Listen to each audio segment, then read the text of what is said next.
true fans will notice what I'm about to say, but there are really special tributes or like parallels in the second movie to the first. The only thing you guys put in of the film was the actual phone booth itself. The mountains are all real. The mountains are real. The cabins are, that's an actual summer camp. For Sulpher Springs, I would sometimes just like learn my lines on the way to set. Toy Story 4 is different from Black Phone in literally every aspect. Like, in what way? Moments away from the Black Phone 2 release date. correct. What are you feeling?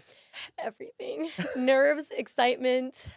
I'm beyond excited for people to see it, but of course there is that nervous energy. Like whenever I think about it, I have knots in my stomach. You've already had the premiere, right? Correct, yeah. What has the feedback been so far? What are people saying? All good things so far. I mean, all that I've seen. My family and friends send me like reviews and stuff. I don't think they would send me negative ones though, so I haven't seen those. But they've sent me a lot of positive reviews about the movie and my performance, which have all like just meant the world. And it's made me so emotional whenever I read them. But I'm so glad that there's been such good reviews and the movie hasn't even like come out yet. So. Do you have a favorite moment from these past few weeks? Because I feel like your schedule is just everywhere. I mean, I feel like it'd have to be the premiere. Like, that was unreal. I literally, for the last like 5 minutes of the movie when it was playing, I was just like, I sat forward and just looked at everyone's reactions. Like, I was looking at everyone's faces, really taking it all in because I don't know, I feel like that's such a special and important moment. And so I really wanted to soak it all in. Was there a difference between Black Phone 2 premiere versus the Black Phone 1? Oh, yeah. How did you feel? Oh, it was crazy. Like, it was honestly really trippy being back there. It felt like a really full circle moment though, which was nice because, you know, first one premiered there. We weren't actually going to have the second one there originally. We were going to do it in New York, but our director wanted it on like the best screen with the best speakers. And so we did it at the Chinese Theater. And I'm honestly really glad that we did because it brought back so many emotions. And it was like, wow, the first one had such a crazy big impact that we were able to return and do a second one. So it was awesome. Like, seriously, a surreal experience. Cinematically and sonically, everything you guys filmed is really unique to this film, but I think we'll get into that later.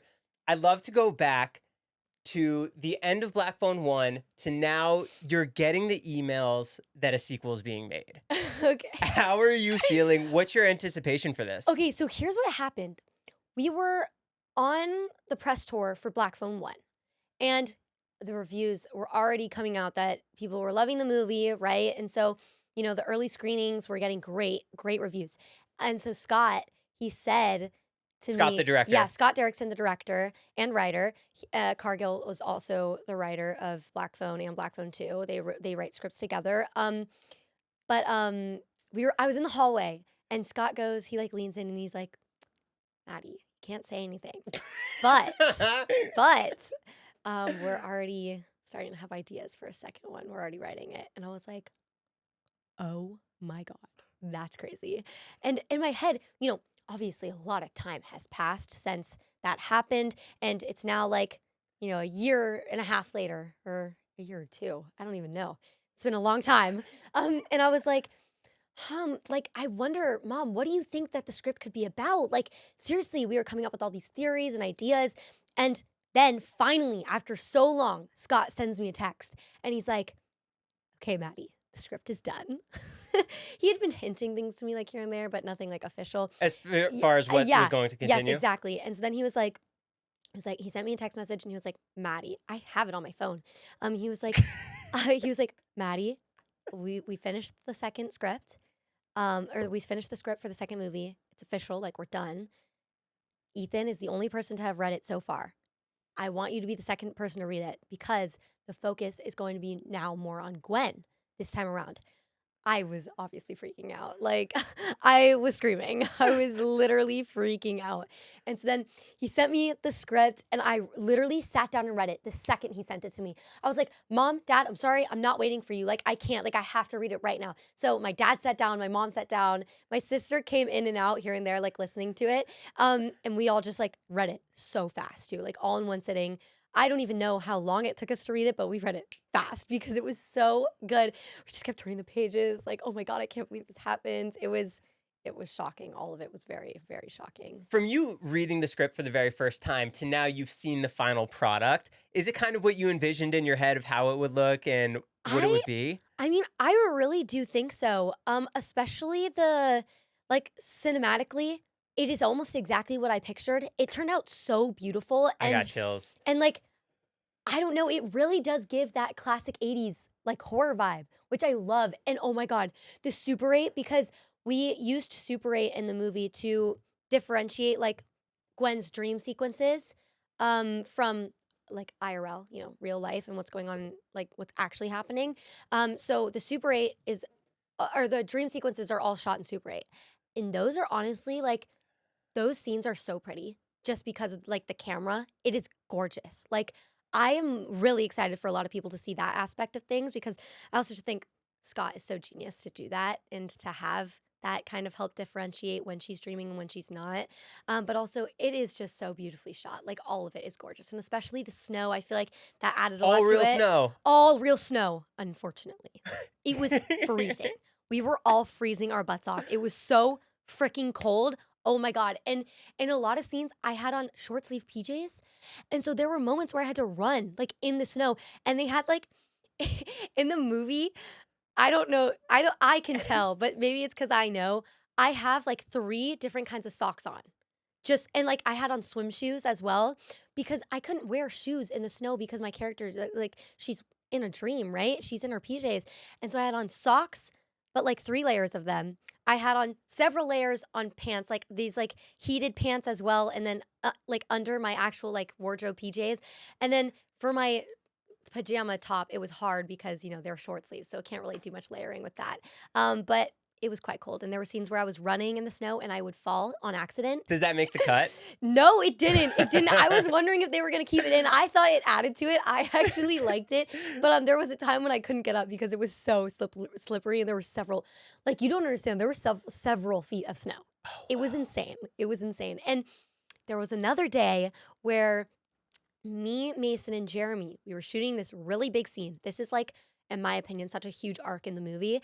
And it took us 3 days to shoot it because every time we got in our wardrobe and got to set, it would start like pouring snow. And there wasn't supposed to be snow falling in the scene. Like it was just supposed to be around us and, can't like clear all of that snow.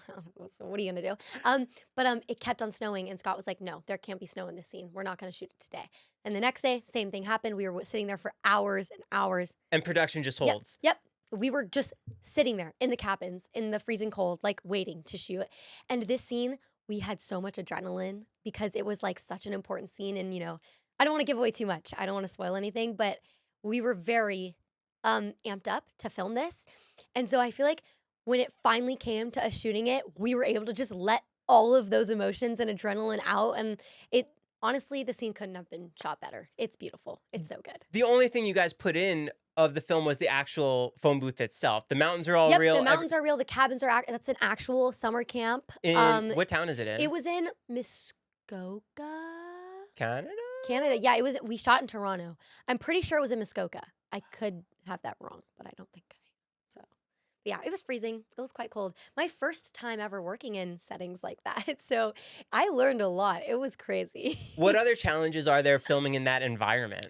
Oh, I think the snow is definitely the hardest challenge, especially since it's a huge safety risk for everyone on set. I mean, we had people slipping all over the place. Everyone Are had the to cameras working? Yeah, no, the cameras were working. They had to cover them a lot because can't let the cameras get wet. Yeah. But it was a huge challenge, and everyone's fingers are frozen. So it was just really interesting seeing how everyone really stuck together and came together to work in this insane climate and weather.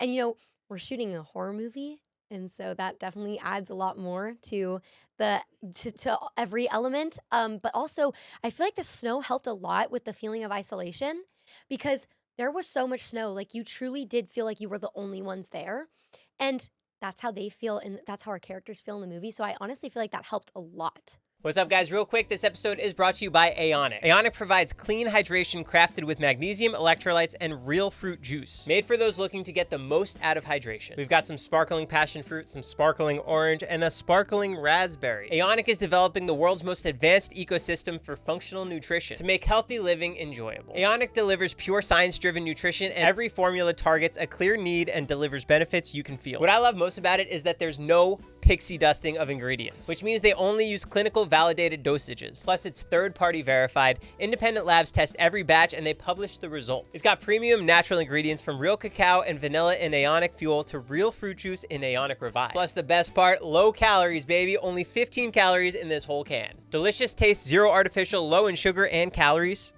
No caffeine or added sugars, no artificial sweeteners, no GMOs. It's just the right amount of fruit juice compared to sweetness. It's really good. We've got some chromium, some B vitamins, some zinc. I love drinking it after a hike. I love drinking it after pickleball. It's really, really good. So if you want to try it, it's going to be linked down below. Stay hydrated, my friends. Now back to the podcast. I love horror sequels because it could lead to horror trilogies. But what do you as an actress do going from the first movie now to the second? Is there anything you're doing in that off time to figure out how you're developing your character and how you want them to sound? Yeah, well, for me, we didn't know a lot about the movie until I don't know, like a few months before shooting. So I wouldn't say I was thinking about it over that entire span of time. But when I finally got the script and seeing where we pick up with Gwen and Finney,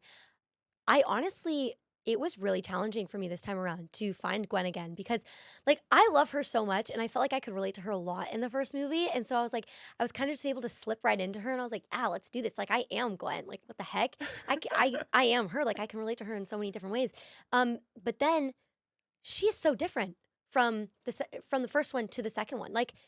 This trauma has obviously shaped her in a traumatic way. She's trying to grow from it, but it's quite hard to forget about something like that.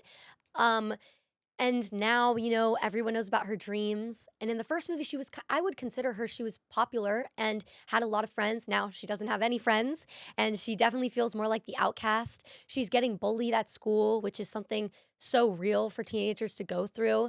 And so I feel like having to kind of tap into her again where I can't really relate to her in a lot of ways, especially with the whole grabber thing.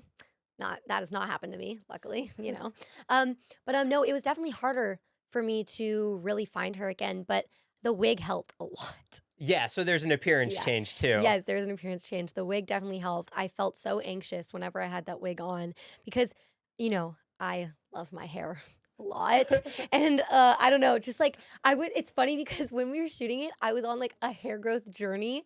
And so I feel of course, the get. timing of that. And so that was just such a big thing for me to take on. I've never taken on a really big character costume change before like that, or appearance change. And so that was also challenging. I mean, I feel like this movie really tested my abilities as an actor, but I was also personally, in my personal life, going through a lot of challenges mentally during the shooting process for Black Phone 2. So, I mean, it was honestly nice to have Black Phone as an outlet to kind of let those emotions out. And I was actually sort of grateful for what I was going through in a way, because I felt like I could also relate to Gwen in a lot more ways than I thought I could when we first started shooting. So that was interesting. It was definitely a learning experience. I learned a lot from making that movie. So does all that come from you finding your passion so young? I mean, honestly, maybe. I knew from the moment I stepped onto a set that this was what I wanted to do. I respect this art form so majorly. I knew that this was what I wanted to do from a very young age, and it's I have this insane passion for it. And I feel like also it's interesting because obviously I take my profession seriously, and I took it seriously when I was younger, but I feel like when you're a kid, you do see the world differently, and everything comes easier to you. And so it was also interesting coming back to Black Phone 2, taking my career so much more seriously and having all these different methods that I like to apply to finding characters. I make playlists, which I think helps a lot when getting into a character. So you're listening to that music before? Yeah, I'm Wow. constantly listening to music. I always have my headphones on, always. What kind of music are you listening to for Black Phone 2? I like to keep it in the time frame of Black Phone, when Black Phone 2 takes place. So I kept it from 80s to everything before that. How fascinating. Yeah. And are you going for tones that are matching the scene? Yeah, I like think of moments of when she would be listening to this, or like songs that I feel relate to her in different ways. Wow, you're cool. Yeah. That's you. really cool. Thank you. I take I have a lot of passion for what I do. So I feel like that probably is a major factor to that. Did you pick that up from somebody or something that you found just helps you? No, I just thought it would, I love music. Like, I really love music. I don't know what I would do without music. It's funny because I don't sing and I don't really play instruments. I dabble in guitar and I can play the ukulele, but it's like, I wouldn't say I'm incredible at it. And my sister is the one that is more vocally gifted, for sure, not me. But it's like, I don't know, music has just helped me throughout my entire life overcome things. And I love music because I feel like it's so nice. You get to like find people that you can relate to in a way, or like things that they wrote about this because they experienced a certain challenge in their life that you're going through right now. I love music. And so I was just like, I should start making playlists for I started this a little bit like a while ago. But I was like, I should start making playlists for my characters and like what music they would listen to, because I feel like it would really help me tap into them and like figure out backstories for them. That was one of the things with Gwen, is that I was like, I wonder what she had been doing in that time span in which we hadn't seen her. And so that's something I did in the prepping process for Black Phone 2. In the time that we had before filming, I was like coming up with background stories and like little side quests that I think she would have been going on. That's the first time I ever heard that. That's really cool. Yeah, thank you. When you're working with somebody like Ethan Hawke, yeah, are you watching him even when you're not on screen? What are you learning from him? What are you absorbing in his techniques? I'm like stalking him, not in a creepy way or anything, but like, I mean, phenomenal actor. He's so talented. Dead Poet Society. Training Day is literally one of my favorite movies of all time. Like, that is easily in my top 5. Were you watching that before you even filmed with him? I watched it like when after, actually. I think I watched it after Black Phone 2. With him and Denzel. Yeah. Oh my God, that movie's so good. But Dead Poet Society I had watched after the first Black Phone movie. And that movie's so good. And I've rewatched it multiple times since then. But no, Training Day recently it had become my favorite movie because I had watched it shortly after filming Black Phone 2. But oh my God, I mean, he is such an insanely talented actor. Like, him going from roles like that and his most recent role, which everyone is talking about because it's like, it is such a big difference from The Grabber. It is so drastically different from anything he's ever done. Like, The Grabber is such a different character for him. And so seeing him in like his other roles and then watching how he approaches playing The Grabber is so inspiring for me as an actor. And it really inspires you to take more risks in your career. I mean, like, I would love to play characters that are drastically different from each other. And I feel like he's done such an incredible job at portraying those characters. And I mean, like, on set, I would just like watch him and listen to the stories that he would tell and like talk about with Scott, our director. Listening to him and Scott talk, I feel like I learned so much, just like, because, you know, they are so experienced in this industry. And so I feel like you can learn a lot from actions. Like, actions speak louder than words. I truly believe in that saying.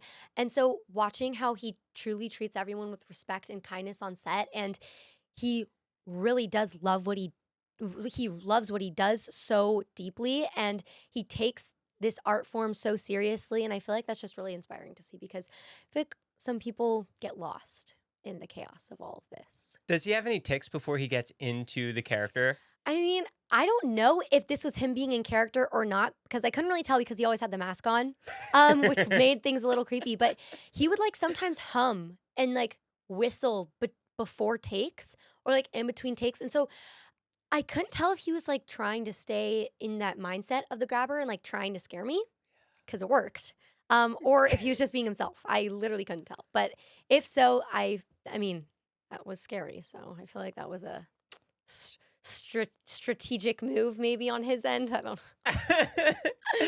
I saw in behind the scenes, there's also a underwater thing. Yes. Is that something that you had to prepare for differently? Yes. Oh my God, are you kidding? It was the most different thing I've ever done. Like, truly, ever. I had to get scuba certified. Oh, wow. Filming. You're PADI certified. Yeah, I'm PADI certified. Okay, I love that you know that, because I always say PADI certified and no one knows what I'm talking about. I had to do it for Shark Week. Okay, well, see, there you go. And it's funny because I didn't have a lot of time to complete the training. Did you do it here in LA? Yeah, I did it in Catalina. That's where I That's a nice place to do it dude, at. it was beautiful. Like it Yeah. was gorgeous. But it was interesting because I had so much stuff I had to read in this like short amount of time, and so I was feeling a lot of pressure. And then like you go in person, take the test and everything. They teach you all about the equipment and what you're going to do. I trained in a pool first, obviously, and then that's when after I passed all of that training, they took me into Catalina, and that was very scary. I'm not gonna lie. I was very intimidated by that. They say that has some of the best fish out there, right? It was gorgeous. It was gorgeous. And there's like, kelp forests. yes, no, it was literally so beautiful. Like I would 1000% do it again. I don't know if I could handle the smells and like In Catalina? no, just like once you take off your suit and Oh. everything, it's just like the smell in that area is not the best. Yeah. Because everyone's wetsuits are just out like laying, and you smell there, and the porta potties are right next to it, so it's like so that whole part wasn't like awesome, but other than that, it was so cool, and I feel so like accomplished. Like I'm like I have a new skill under my belt, and like this is so cool that I got to do this for Black Phone. Funny enough, I never got to use a regulator when filming. I literally had to hold my breath. Yeah, I was wondering because Yeah, from what I saw, didn't use any of the. They said when I was talking to the stunt team, they were like, we really just wanted you to be more comfortable, like under the Underwater. water. Yeah, and that's fair. That yeah, makes total definitely sense. totally fair. And I do think it worked. I mean, nothing really prepares you for that like first moment of going under the water. That was a really scary. Oh my God. Funny story, actually. I'll kind of try and be broad with this because I don't want to give anything away. But they have to weigh you down for underwater stuff. So you like stay under the water. I was doing a scene where I'm like getting into the water. We'll just say that. And the weight wasn't heavy enough. So I would just stay at the top. Every time I shot this scene, I would stay at the top. And so we had to redo it multiple times. They added weight. Still, they would take me all the way up on the lift, take me into the middle of the tank that we were shooting in, and drop me, and I still would not go down. And so then this one take that we did, they put more weight, right? Because I just wasn't going down. And it was too much weight this time. And so when I jumped in, I instantly I went so fast. And the scuba divers that were in the tank with me, they like had to grab me by like my beanie that I had on and the wig to like stop me from going down so fast and like pull me back up. That was probably the scariest moment, I'd say. But other than that, it was really cool. And holding your breath when you're acting is really interesting because I feel like you forget you're holding your breath. Right. So like I was like, yeah, I can go again. I obviously wasn't saying that because I was underwater, but like we had these signals and everything, and they would talk to me from the speakers underwater and be like, okay, Maddie, can you go again? I'd be like, and also because they didn't want bubbles when I was underwater for the dream sequences. And so it was funny. We had to like wait for all the bubbles to disappear. And when I was moving, if bubbles like came out of my nose, we'd have to like redo it. So that was also really interesting. I learned a lot from that as well. When you're acting in physical elements like that, Yeah. do you have your lines memorized to where it's just muscle memory so that you could? Yes. I am a very big believer in like, it honestly kind of depends on what character you're playing. For Gwen, I wanted to have my lines like memorized by like the back of my hand, so then maybe I could ad lib something or. Are you in the trailer reading it beforehand? Like, Oh yes, I read it in hair and makeup, and then after that, I don't really look back at them because you have it. because I have it so in my head before filming, and it was honestly kind of easy this time around because when Scott sent me the script, I read it every night before I went to sleep. Like the entire script, I read it every single night. For what you were going to film the next For day? what? No, this was before we even started filming. Oh, like the whole script. this was the whole script. I literally read the entire script every night before I went to sleep, so I kind of had it all memorized. Honestly, I feel like paragraphs are sometimes easier to memorize Because it's if they separated like by lines. yeah, because they like flow out so naturally. When it's well written, and Scott and Cargill are amazing writers, so everything I said just like or everything I was learning kind of just felt so natural to me. But yeah, no, I had known those lines like the back of my hand, so when filming, I really wasn't thinking about anything else but being in character. Do you work on the sibling relationship at all when you guys are not filming? I know you went to escape rooms. Oh, me and Mason? Okay, yeah. So, what's funny about that is in the first movie, everyone was like, you guys' chemistry as siblings is so, like, strong, and, like, it's like you guys are actually siblings IRL. But, like, we never even we barely hung out in the first movie because of COVID. Like it was we weren't allowed to really. And so we kind of really just hung out on set. And even then it was also hard because of COVID. So this time around, it was interesting because we actually got to hang out on and off set, which was nice. The entire cast, we all hung out together, which was really fun. Me and Mason and Ariana all did an escape room together, which was really fun. That was probably one of my favorite memories from filming. What role do you take on in the escape room? Dude, Are you helping I was much? the leader. I was the leader. We all actually contributed a lot, but we made it to the last room and we had 20 seconds left on our clock. We were about to lose. And I'm standing in the room alone because Mason and Ariana were trying to figure out how to get past this room. And I start looking at the symbols on the wall and I'm like, wait a second. And so I start hitting all the symbols in an order that it said on the circle, vague details because I don't really remember. But and then Mason and Ariana came in and they hit a button and it ruined the entire it ruined the pattern that I was doing. And I was like, don't touch anything. I was like, leave everything. And so then 10 seconds left, I'm quickly hitting. It felt like we were in a movie. It was cinematic. And then the door, I finished it with 5 seconds left to go. And the door slowly opened and we all just were screaming and cheering and celebrating. It was so fun. We had a great time. And then I think right after that, we played, Hot Ones? Yeah, of course. Yeah. Okay. We played Hot Ones, the game after that. And that was the card game that yes, they have. it was really fun. Can you handle spice? I can handle spice pretty well. Okay. In my opinion, I do quite well with spice. I love spicy food. But yeah, so last round of that, we decided to just drench our chicken nuggets in it. I wanted to cry. I was about to pass out. Yeah. I was dying. Ariana, because we had gotten chocolate milks beforehand to help with the spice, and we were all out. We were out when we had done that. And so Ariana raced into the gas station, got McDonald's. She raced into McDonald's and got us huge chocolate milks. And then me and Mason were running around the car because it was so cold outside. And so the cold air really helped cool down our mouths. Yeah, that was crazy. That was I don't recommend to anyone. This is the signal for Sean Evans to reach out. Yeah, please. Oh my happen. God, put me on Hot Ones. I would do anything. I would literally do anything. And I feel honestly, I might have a little bit of an ego when it comes to this. I feel like I could do well with this spice. Oh, you're going all the way. I don't want to be They're going to play this clip. I don't want to be too overly confident, but I feel like I could do it. I'm scared. But no, that is literally one of my dreams. I want to go on Hot Ones so badly. What is it like for you to be a movie star in today's world? Whoa, I don't know. I never think about that.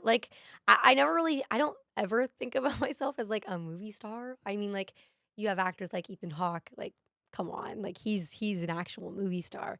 But no, I don't really think about the fame aspect of things ever because yeah, I never really process any of that. It's just I'm so happy to be doing what I'm doing and I love the fan base so much and having people come up to you and say your movie changed my life or your character saved me. I feel that is the important aspect of things. And I feel and see this is where I say it's so important to be kind and respectful to everyone that you're working with and always stay humble is because I feel a lot of people let the fame aspect consume them, which is not a good thing. And then it's it's sad because, it kind of changes people in not great ways. And, people that you were friends with are now so different and act so different towards you, and drop you for bigger people to hang out with. And it's it's so sad that that's such a real thing.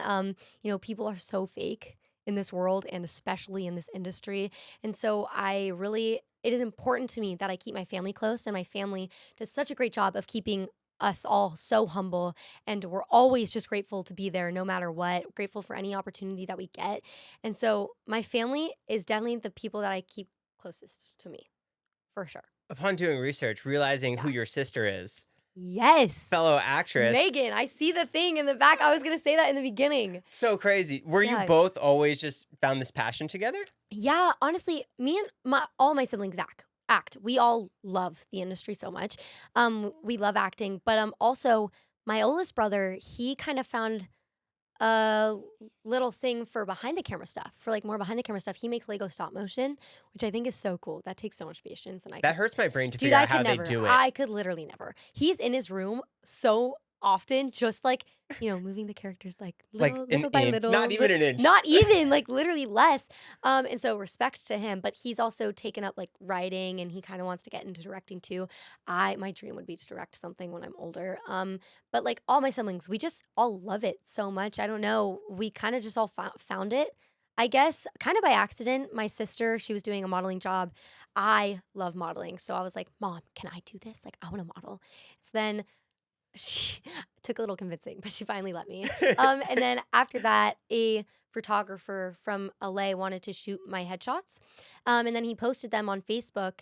And then an agent from LA saw them, and she reached out to me, and she was like, hey, like, do you have any other siblings? And I was like, yeah, I have three other siblings. And she was like, let's get them all in here. And then we all just started acting. But yeah, it's kind of This crazy. is at the beginning of your career. This was at the very, very beginning of my career. And we originally lived When did you get American Sniper?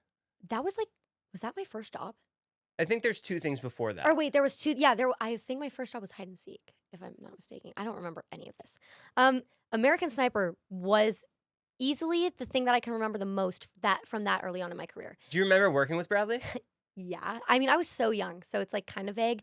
But I obviously, like, I knew who he was. And like, dude, Guardians of the Galaxy is like my favorite Marvel movie ever. And so like, but anyways, that was after. But knowing that I worked with him was just so cool. And like, I feel like it's even cooler now because, as a kid, you don't really appreciate that stuff that much. And so I would love to work with him again, just like, now knowing all his work. And Silver Linings Playbook, that is another one of my favorite movies of all time.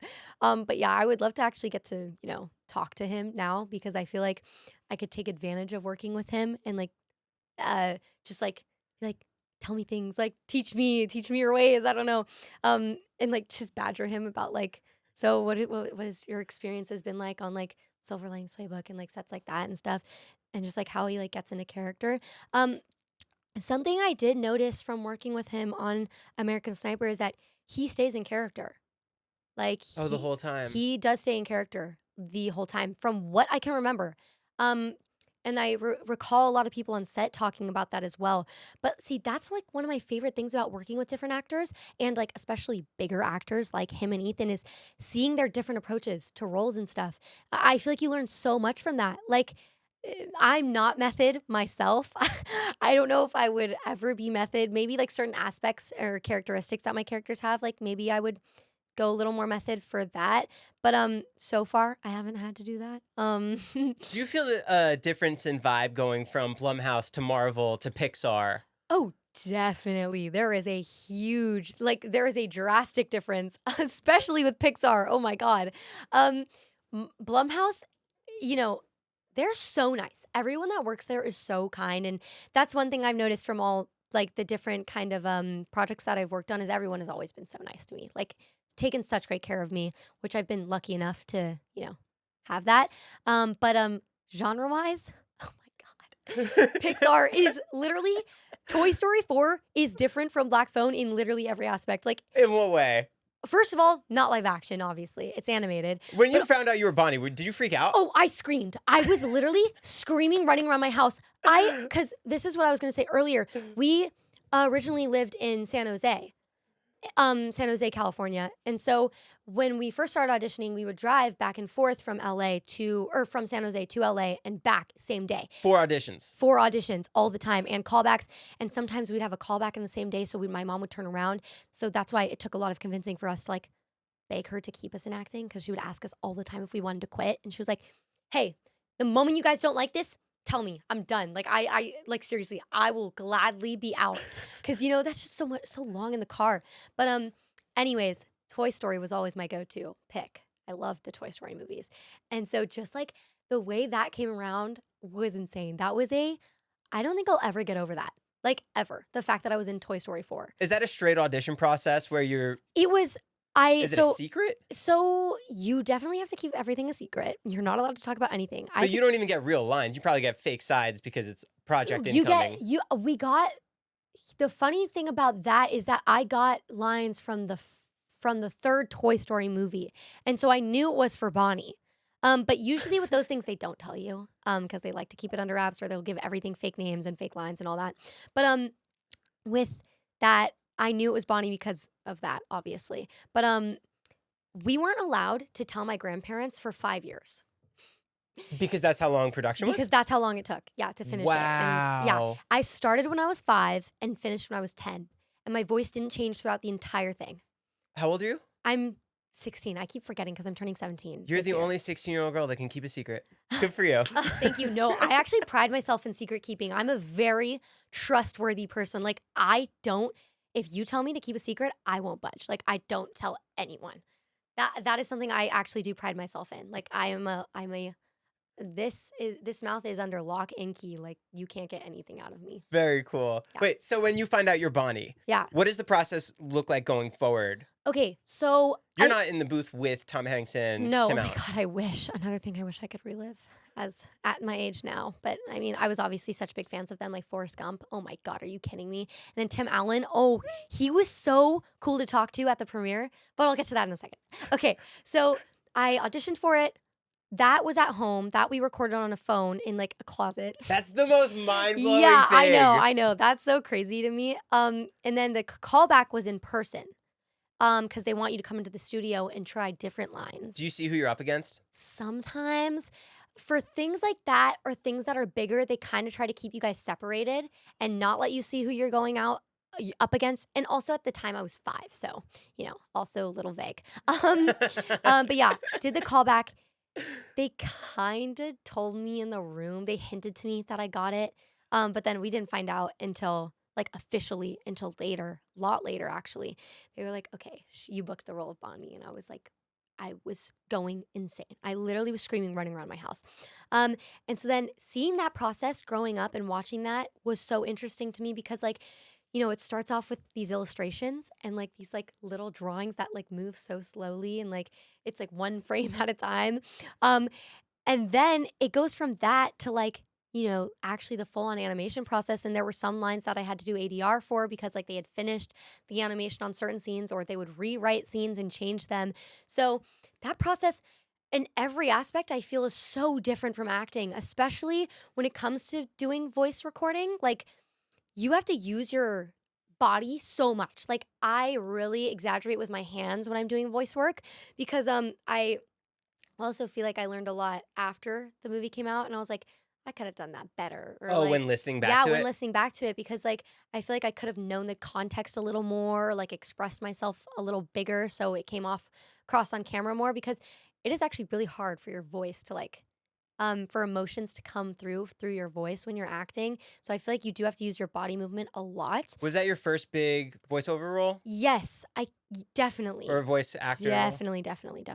I can't remember if I did any of my other voice work before or after that, but I don't know. I learned so much from that experience and I would love to do more voice work because it is so Toy Story 5 coming in. Dude, everyone keeps asking me about that. I'm like, no, stop.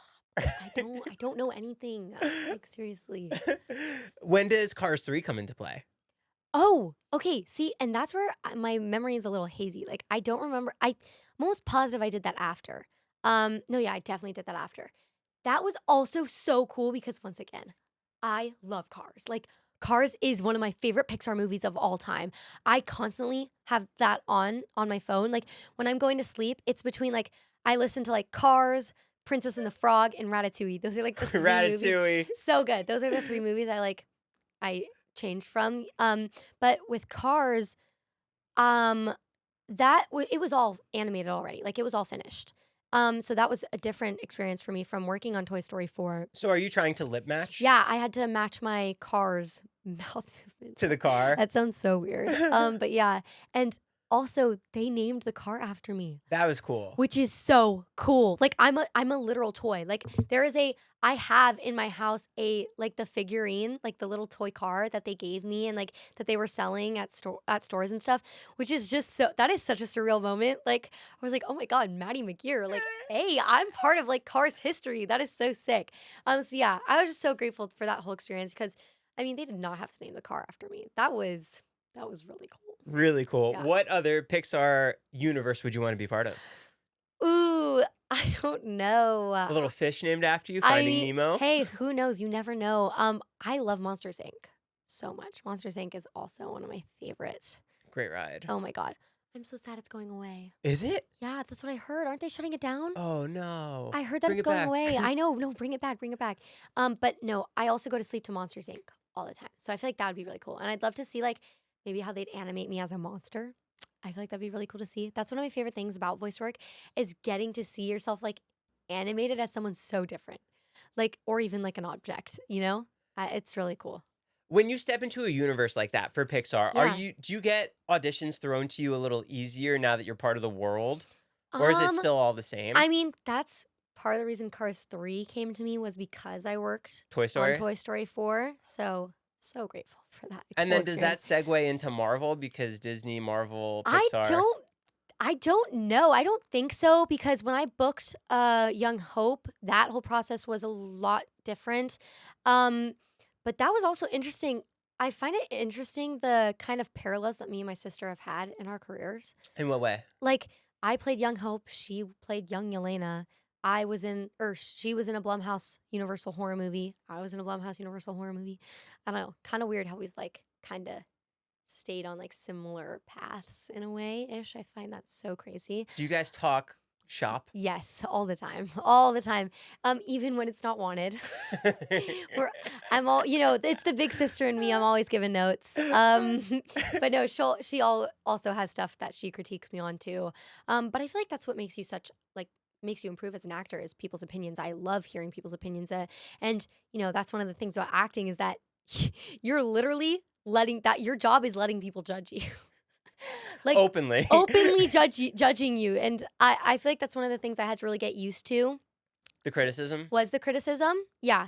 Now I really do appreciate it. Like I tell people, I'm like, tell me something you want different. Tell me something you want me to change or do differently. I'm so open to it. I want to know. I want to hear other people's thoughts. I'm very collaborative when it comes to, I feel like you have to be when going on sets and stuff. And that's one of the reasons I loved working with Scott so much. And especially at such a young age is that, people don't really treat you the same as a kid actor. They treat you differently in a better way, or what do you mean? Differently in a better way, but like in the caring, like they care for you a lot more, but also they kind of don't take you as seriously. And so, working with Scott, he really did treat me as like such an equal. And he is so collaborative. Like he really does believe that us as actors know more about our characters than anyone else. So knowing that he had that much trust in me playing Gwen was so amazing. Is he asking you for feedback throughout while you guys are filming? Yeah, no, all the time. He does. How cool. He does all the time. He even asked me if I had like notes on the script originally, and I was like, he was like, anything you think should be changed or whatnot. I was like, no, this is perfect. I don't think anything should be changed. I don't want anything to be changed. Like keep everything the same, detail for detail. And then on set, he trusts me so much with Gwen that he doesn't really give me notes ahead of time, and he kind of wants me to like do it the way I would do it because that was honestly, the beating scene in the first Black Phone, the first take that they went with, that was, it might have been the first take that we did, but I remember I added this when I was saying my lines, I added a sort of defiant tone in one of them, and after the take, Scott was like, Maddie, I love that. Keep that. Do that in every single take. And so I feel like from that moment on, it was kind of like this like unspoken trust and honesty that we had with each other. And then the scene I was talking about with me, Mason, and Jeremy that took 3 days, we did so much rehearsing for that, like with the choreography, not less with our lines. But it's funny, he actually gave me no notes on that scene when we were rehearsing it. He didn't want me to change anything. And then on the day when we were shooting, we did it a bunch of different ways or a bunch of different times. And then finally he came to me and he was like, let's try it differently this time. I want you to do it like this. And then he instantly came back to me after and was like, nope, go back to the way you were doing it. That was better. I liked it the way you were doing it originally. And I was like, okay, bet. I love seeing the shots of you guys where he's walking it out and you're Same, in character. I love that. That is It's like my so favorite video of cool. us together. I thought that was so cool getting to see because I didn't know anyone was recording us, and then seeing me like copying his movements and like we were in sync. It was so cool to watch, and I wish I could see more behind the scenes moments because I feel like that was so cool. I love that video. You've done a lot of TV. You've done a lot of movies. Yeah. What's the difference between TV and movies for you as an actress? I feel like for TV, sometimes it kind of depends. But with TV, I feel like I'm able to kind of be a lot more like free with my lines. Maybe I really do feel like it depends on what character you're playing. But like for Sulpher Springs, I would sometimes just like learn my lines on the way to set. Like I would just cuz I mean, like I loved that character so much and I feel like she was literally a twin in real life. She was a twin in the show and I'm a twin in real life. So I could just easily relate to her in a lot of ways. But also I had so much chemistry with that cast and I feel like we were able to bounce off of each other so easily. Um that cast is like my family. Like I love everyone that worked on that so deeply. But that's that in that aspect I think is different. Like you have a lot more I don't want to say creative freedom per se, because once again, I do think it depends on what you're working on. But with Sulphur Springs, It's a little looser. it was definitely a lot looser, and um, yeah, it was a lot happier for sure. Um, when you're working on a movie like Black Phone, the tones are all so dark, and so it's hard to keep vibes positive on set. I feel like um people kind of go out of their way to make things happier and like make you laugh and stuff when you're working on such a dark horror movie. Whereas like on Sulphur, we were goofing off 24/7. Like things were taken so unseriously on that set. So that's where I think they were different. Yeah. We have a fan submitted question. Oh yeah. If you could pitch a spin-off to Sulphur Springs, Yes. what would it be? Okay. I love that show so much and I love everyone that I worked with on that so much. So I would do anything just to be back with the original cast. I would do anything, like truly. I miss them all so much and I want to work with them all so badly. But in my opinion, if there was a spinoff, I would love to have the twins be like go off more on their own adventure because in the show there was originally a lot of things that the twins were supposed to do that just got like changed last minute and stuff. And then in the season that was going to be after the season that we ended on, the twins were supposed to have a really cool storyline. They were dealing with like a whole separate ghost and everything. So I would have loved, and the twins were like the comedic relief of the show. And so I would love for there to be a spinoff of like the focus being on them and like all the trouble that they would get into because I feel like it would just be so entertaining. I don't know. And I love Landon. He's literally like my real life brother. Like I love him so much. So grateful that I got to work with them and that they were so kind and that we all got along so well. I feel so lucky to have them in my life. It's like in my life, truly. That's so cool to have Yeah. even just a Disney production under your belt. No, so cool. And I got to do Wand ID, which was bucket list. Like that is a dream. That is a childhood dream. So getting to do that was also just so cool. I'm so grateful for that. Who are some of your peers that you're a fan of? Ooh. Let's give them a shout out. Okay, like my age? Yeah, age Or, like, bracket. 5 or 10 years older, younger. Who are Ooh. you watching that when you're seeing them on camera, you just can't believe how good of a actor they are? Shoot. I feel like this is really hard. I mean, I have a lot of people that I want to work with. Like Miles Teller is someone I would love to work with. I am such a big fan. Like, Top Gun was so good. Top Gun, but Whiplash is my top 4. Like that is in my top 4. It has stayed my favorite movie for as long as I can remember. So and I actually got to meet him at the Gorge premiere and I got to talk to him a little bit about that movie and the script and so that was literally one of the most insanely unreal moments of my entire life. Like I didn't feel real. That was a moment I was definitely starstruck for sure. So him, I would love to work with him. I would love to work with Haley Steinfeld. I'm a huge fan of her work. I actually recently just watched Sinners for the first time. That movie is insane. That is insane. I watched it on a plane recently. I watched it on a plane. I watched it on my plane back from press for Black Phone. Oh, that's so funny. Yeah. And then who else? I was just talking about this with someone else the other day. Someone I would love to work with actually, who's like in my age range, actually, would be Owen Cooper. I'm a huge fan of him. In adolescence, he killed it. Like, seriously, I don't know how they did that all in one take. Like, seriously, props to everyone who worked on that because that is seriously one of the most impressive things ever. Especially in a show, like having to do that so many times. Oh my God. So yeah, he's someone I would love to work with. And also he just won an Emmy. So I mean, that is like that is a that is an insane accomplishment, especially at his age, truly. Like, I have so much respect for him as an actor. Yeah, I don't know. I don't know. Oh, Scarlett Johansson. I would love to work with her. She is a dream person that I would love to work with. And Florence Pugh, my sister got to work with both of them. That's cool. The one thing I was ever jealous of my sister for was her getting to work with them on Black Widow. I would have done anything to be a part of that. Oh my God. Do you and your sister ever go head to head on? Rarely ever. Like truly rarely ever. And usually when we do get the same audition, we usually like say, oh, this is more for you. Oh, that's so cool. Yeah, like for Haunting of Hill House, I've talked about the story before. I got the audition for Young Nellie as well. And I just remember I was reading the script and Violet, she got the audition as well, obviously. And I was like, this is more for Violet. Like, this is definitely her role. I feel like she's going to book this. And so I didn't audition for it. I turned it down. And then she did. She got it.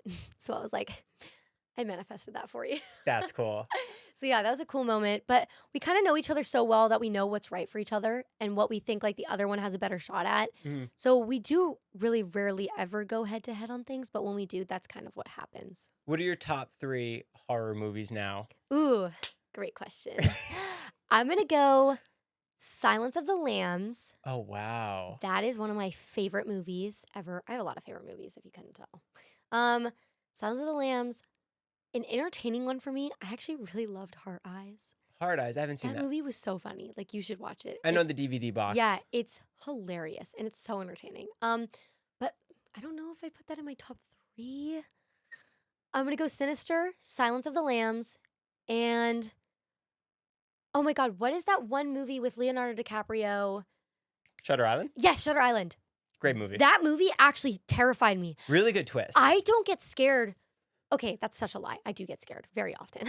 But like the more and more you watch horror movies, the more predictable I feel like, or like the more you can predict them and like, oh, there's gonna be a jump scare here.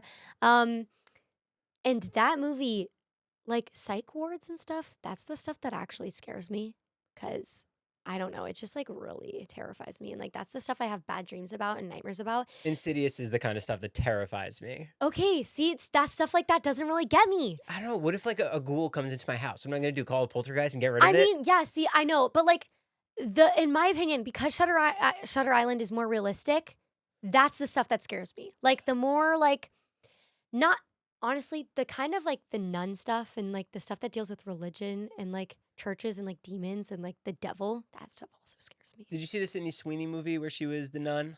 I didn't. It was really good. What's it called? Pretty gory. What's the name of it? Immaculate. Immaculate. Okay, I have not seen that. That's Crazy on my. ending. That's now on my watch list. Okay, Immaculate. I'm gonna watch it because I've been on like, I watch like a movie a day, and recently I've been on a kick of horror movies because Halloween, obviously October, and Black Phone 2's coming out, and so I want to have like all these horror movies that I've watched under my belt. Do you have a favorite slasher or horror icon? Freddy, Michael Myers. Ooh, that's so hard. I mean, Freddy is so iconic. And I loved that movie. What got me to watch that was going into Black Phone 2, because I felt it had some similarities. But I mean, like, Ghostface is so funny. Those movies are hilarious. I love Scream. Michael Myers is pretty scary. I'm gonna go with, you know what? I've never seen, oh my God. Why am I blanking on the name? The one with Leatherface. Texas Texas Chainsaw Texas Massacre. Chainsaw Massacre. I haven't seen that yet. That's That next was up on my really watch good. list. And I feel like he would be the scariest. Like, I feel like that would actually really terrify me. Even the Rob Zombie movies are Yeah, and terrifying. I mean, like, Michael Myers doesn't really scare me that much. Ghostface doesn't scare me. I feel like that's just more of like an enjoyable, like funny slasher. I really like the movies that actually get me, like that really terrify me. Where I'm like, I don't know if I'm gonna sleep tonight. But other than that, I do love like the comedic horror movies, and that's why I love the Scream series so much. But also, a movie I really loved was Thanksgiving. That movie was so funny. Like, I genuinely enjoyed watching that so much because gore doesn't bother me. And so for me, it's like that stuff, it doesn't really like gross me out that much. What's the Christmas horror? Silent Night? Yeah, That I one's want to really see that good. too. That I one's a haven't seen really that good yet. I one. haven't seen it yet. I want to see that so badly.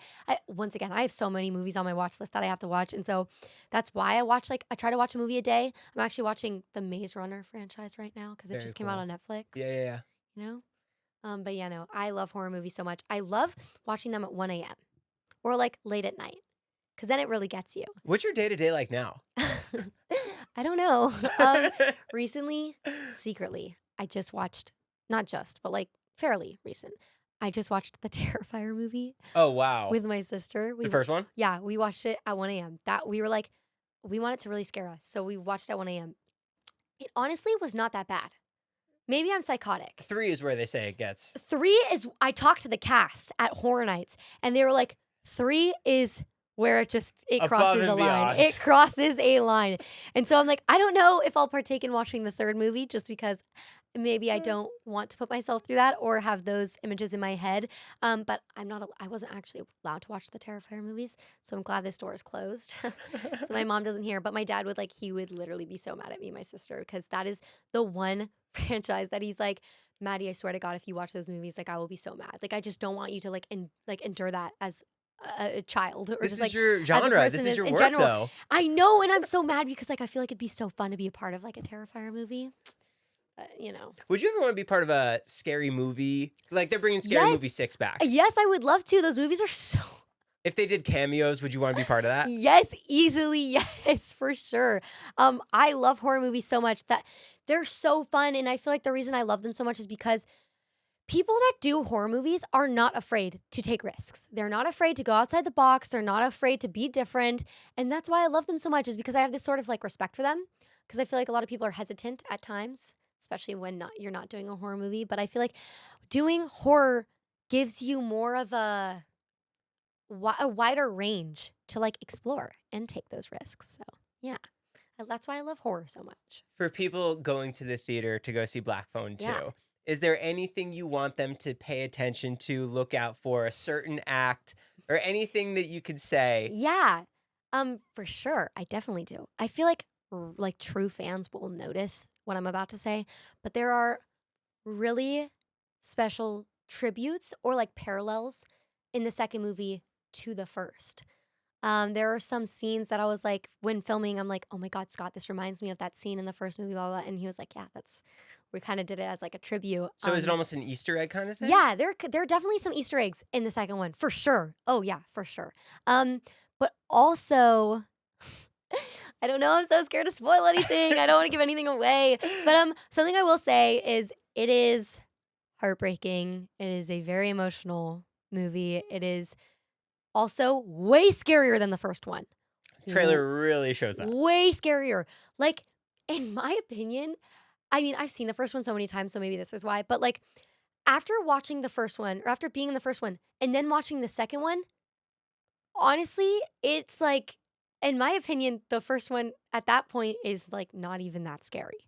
I feel like the first one was so scary because all that could happen. Like a lot of that was so realistic, and that's what made it so scary. And also Ethan is terrifying. The grabber is so scary. But like everything is so amped up in the second one. It is just 10 times scarier in every aspect. And yeah, I'm just really excited for people to see it. Because me, even though I was in it and I've literally seen it twice now, it still got me when like the jump scares and everything, they all still get me. And so I'm curious as to see how many times it'll take to rewatch this one to where it won't get me. But it's so embarrassing. I had seen the first one so many times because we went to so many screenings for it, and it got me every single time. The jump scares in that one got me every single time.